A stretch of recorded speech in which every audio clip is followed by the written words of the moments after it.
अस्सलाम वालेकुम सामीन। रेडियो पाकिस्तान बहावलपुर के लाइव स्टूडियो से प्रोग्राम राबिता के साथ आपका मेज़बान मोहम्मद आमिर आवान।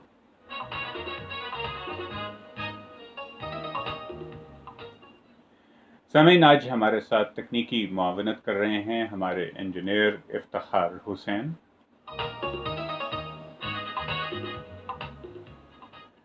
प्रोग्राम राबिता आपके लिए पेश करते हैं प्रोड्यूसर मोहम्मद आशिक अब्बासी।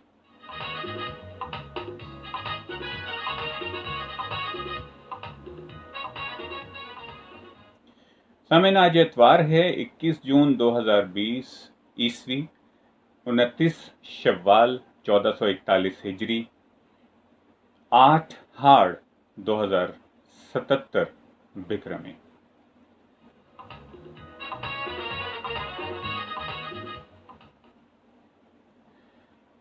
जी, आज एतवार है और आज का दिन इस लिहाज से भी अहम है कि आज इस वक्त अब तक के होने वाले सूरज ग्रहणों में सबसे ज़्यादा ताकतवर सूरज ग्रहण होने जा रहा है और उसके लिए बहुत सारी एहतियाती तदाबीर हमें इख्तियार करनी है।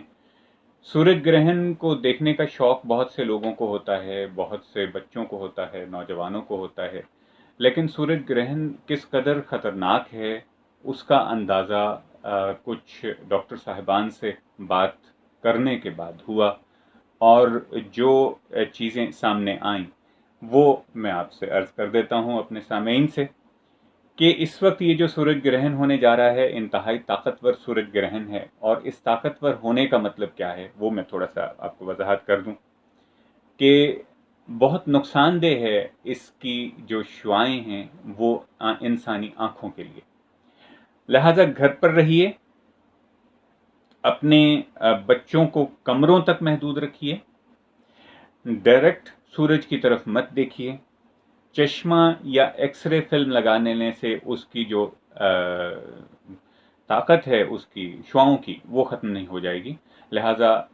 इससे भी मत देखिए किसी चश्मे। वो हम लोग ये करते हैं कि सब्ज़ रंग का या स्याह रंग का जो शीशों वाला चश्मा जो है वो इस्तेमाल करना शुरू कर देते हैं, देखना शुरू कर देते हैं। हाँ, अगर कोई बहुत ही ज़्यादा तजस्सुस के हाथों मजबूर हैं तो बजाय इसके कि वो ज़िंदगी भर की माजूरी मोल लें और नाबीनापन की तरफ या यूँ कहें कि किसी हद तक नज़रों की बहुत इंतहाई ख़राबी की हद तक वो पहुँच जाएं, तो उससे बेहतर है कि वो ये जो वीडियोज़ आएंगी इसकी सोशल मीडिया पे और टीवी पर वो देख लें। और ये बातें जो हैं ज़ाहिर है कि एक तहकीक के बाद आप तक पहुँचाई जा रही हैं। डॉक्टर मजहर अब्बास नकवी, आई फेको सर्जन, चेयरमैन साइट 1 तहफ़्फ़ुज़ माहौल, ये बातें उनसे माखूज़ हैं और उन्होंने ये तमाम जो एहतियाती तदाबीर हैं ये बताई हैं। इसके अलावा कुछ लोग कहते हैं कि किसी के मर जाने पे या किसी के कत्ल हो जाने पे या कुछ इस किस्म की बात पे ये होता है सूरज ग्रहण, जबकि ऐसा नहीं है और इसको हदीस से भी वाज़े किया गया है।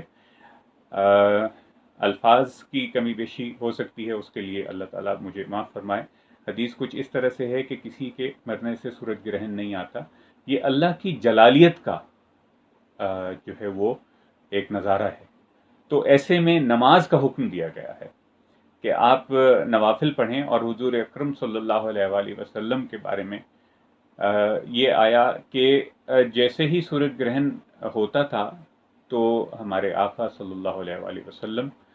उस वक्त नमाज के लिए बैठ जाते थे और मुसल्ला बिछा लेते थे और नवाफिल पढ़ना शुरू कर देते थे और उस वक्त तक वो नवाफिल पढ़ते रहते थे जब तक कि ग्रहण ख़त्म नहीं हो जाता था। तो अब ये इस शिद्दत से अल्लाह ताला से यानी नवाफिल पढ़ना और फिर अल्लाह ताला से राब्ता रखना, उसकी जो एक मतलब सामने आ रहा है वो ये है कि ये कोई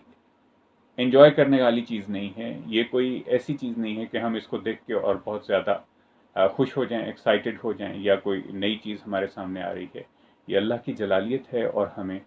अपने गुनाहों की माफ़ी मांगनी है। मिन हैसुल कौम, बल्कि इस वक्त जो पूरी दुनिया में वबा की शक्ल में कोरोना है, और उसके बाद अगर हम अपने ही इलाके में देख लें, पाकिस्तान में ही,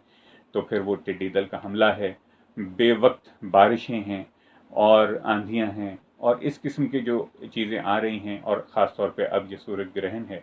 तो हमें वाक़ईतन अपने रब को खुश करना चाहिए, अपने कोताहियों की, कमियों की, गुनाहों की माफ़ियाँ मांगनी चाहिए, और अपने आप को आइंदा यानी अपने रब के सामने इस अंदाज में पेश करना चाहिए कि हमसे वो कोताहियाँ, गलतियाँ जो हम कर रहे हैं अब भी, वो आइंदा ना हो, क्योंकि अब भी हम ऐसी गलतियाँ कर रहे हैं कि लोगों की मजबूरियों से फ़ायदा उठाते हुए हम चीज़ों की कीमतें भी बढ़ा रहे हैं और बहुत कुछ कर रहे हैं। तो थोड़ा सा सोचिए और अपने रब को मनाइए। हम इस पूरे मुल्क, पूरी कौम को मिलकर ये सब कुछ करना